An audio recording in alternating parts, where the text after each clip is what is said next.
Hey, what's up, everybody? Welcome back to the baseball channel. This is Jason. Hope you're all doing well. So we're sticking in the East right now, and we're at the last third part of three in terms of my 30 on 30. And for those of you who don't know what it is, I'm going over every day one team for 30 days to cover all 30 baseball teams for their offseason outlook, what I think they should do after identifying some needs, and my predictions, what I think they'll actually do. And we've done the West, we've done the Central. They're all in the description down below. Now we're in the East. There's a couple of teams in there already, as well as a couple other videos. My MLB free agent predictions, contract predictions, and some other stuff as well. So take a look. Let me know what you think. And please hit that subscribe button and that notification before you head out. So I want to thank you all, by the way, for regular comments and having good dialogue. And it doesn't matter whether we agree or not, because we'll never all agree anyway. But differing opinions kind of enhances the thought process for everybody, and particularly me, and it helps make the channel better. So I thank you all for that, and let's keep it going because I want to blow up this channel. I really do. So with that, we're going to talk about the Atlanta Braves today.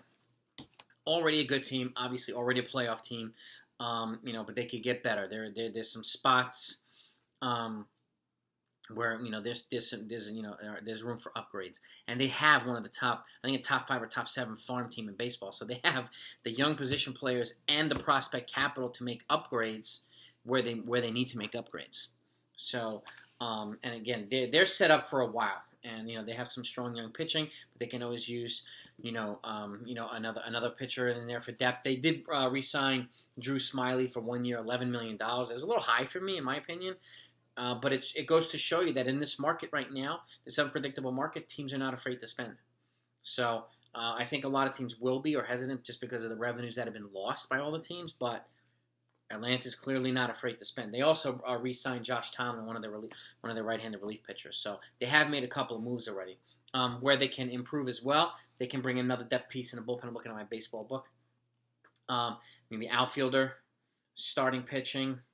And even, well, I'd say starting pitching right-handed or left-handed. So, and there are quite a few options out there. I had originally thought Robbie Ray would be a good fit for them, and a change of scenery would have been nice for him back to the National League, but he already re-upped with the Blue Jays, so that's a moot point. I can see them bringing in somebody like a Jose Quintana. Not a sexy move, but I could also see them bringing in somebody like, John Lester. To be a 4th or a 5th. He's just a good veteran pitcher. He'll give them innings, put them in a position to win. And again, he'd be able to be one of those veterans to help mentor some of these young players. So, I wouldn't rule it out. It's one of the things that I think they should consider doing. Obviously, the sexy move in starting pitching, I think they should bring in Trevor Bauer, but particularly since they've shown a willingness to spend, he's a fit on quite a few teams. What I mean by quite a few is probably a handful or just a few more than a handful that's actually realistic for him to go to, the Braves being one of them. I wouldn't rule them out yet. So, Cole Hamels unfortunately didn't work out last year because of injury and stuff like that, but I still see them bringing in 1 or potentially even 2 starting pitchers, okay, beyond Drew Smyly, or even if Drew Smyly was one of them. I still see them bringing in at least another starting pitcher. And again, Bauer would, really be a significant move for them. But we'll see there. In terms of relief pitching, Darren O'Day or Shane Green, re-signing Shane Green and O'Day would be good moves. Either one of them or both of them gives them that necessary depth in the bullpen.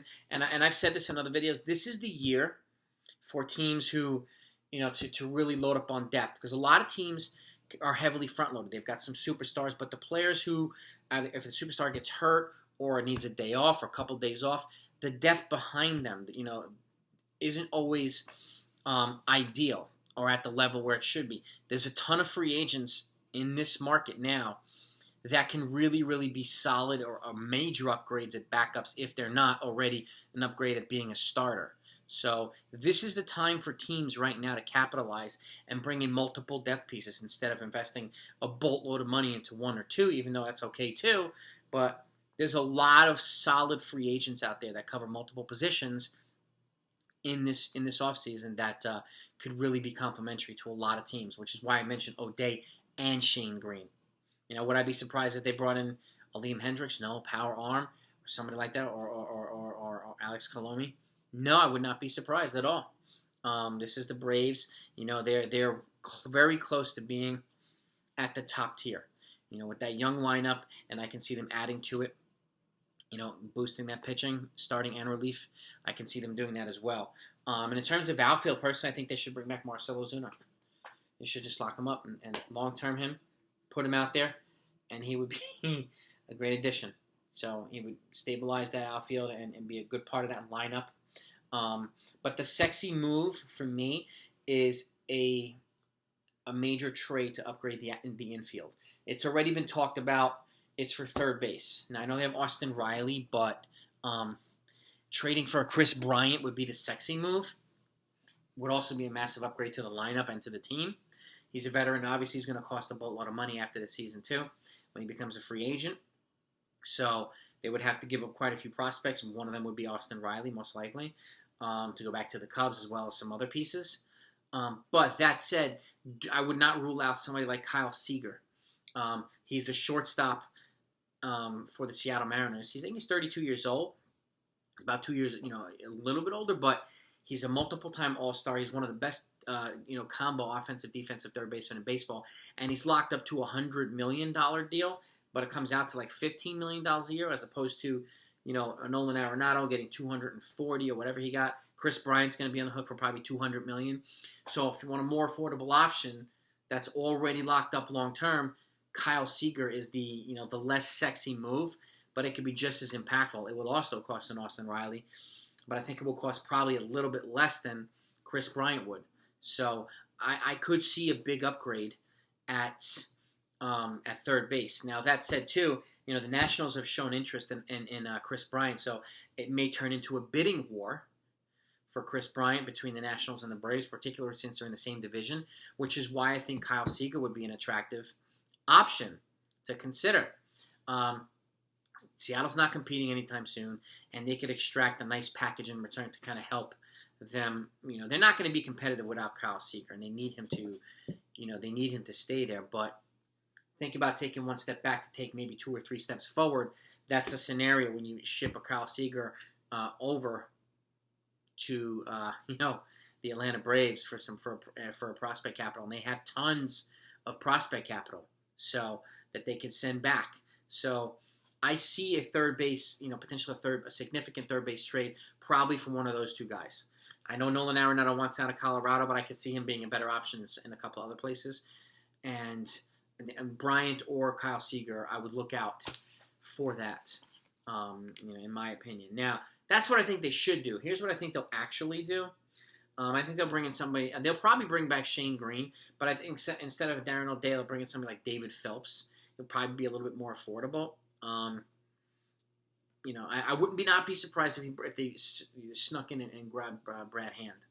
I would keep that. He's going to be a really under the radar, attractive option for a lot of teams, and whoever scoops him up is going to be better for it. So, but I see David Phelps for the outfield. I actually see a less sexy move like Kevin Pillar, particularly if they're bringing in a better offensive third baseman. And bringing in somebody like Pillar would not only offset the cost or the future cost of the third baseman, but it would give him a nice and a stable piece in the outfield, player in the outfield and in the lineup as well. Again, it's not as sexy as Marcell Ozuna, but it's obviously not going to be as expensive as Marcell Ozuna either. So Kevin Pillar, and I actually see them. Sneaking in and bringing in Corey Kluber, formerly of the Indians and the Rangers. For some reason, my gut's just telling me they're going to sign Corey Kluber. And he, again, multiple Cy Young Award winner, coming back from injury. I think he'd be a great addition to the Braves. He has shown that he's healthy again. And that would be one of those under-the-radar moves. And again, another veteran pitcher who can come in and help mentor the young pitchers and would be a sneaky good move to make the Braves better. So those moves, and again, there are other needs, but these are the most kind of obvious in my opinion. And these particular moves, a couple of them or all of them would make the Braves a hell of a lot better and more competitive in the National League. I still see them as the favorites out of the East, but I could see the Mets making some big moves and the Phillies continuing to make moves as well. But with moves like this, they could kind of start approaching teams like the Padres and the Dodgers and stuff like that. Because the Dodgers are kind of, I think the National League goes through LA right now to the World Series. So I think these moves would help make the Braves really take themselves to the next level and be, a legitimate World Series contender. So that's what I have for the Braves. Let me know what you think. Please hit that thumbs up. It's really helpful to the channel's growth. My next team, we're going to go up north and talk about the Toronto Blue Jays. Young, dynamic team. They can make some under-the-radar moves as well. So be safe and look out for each other, and I'll see you up north up in Toronto.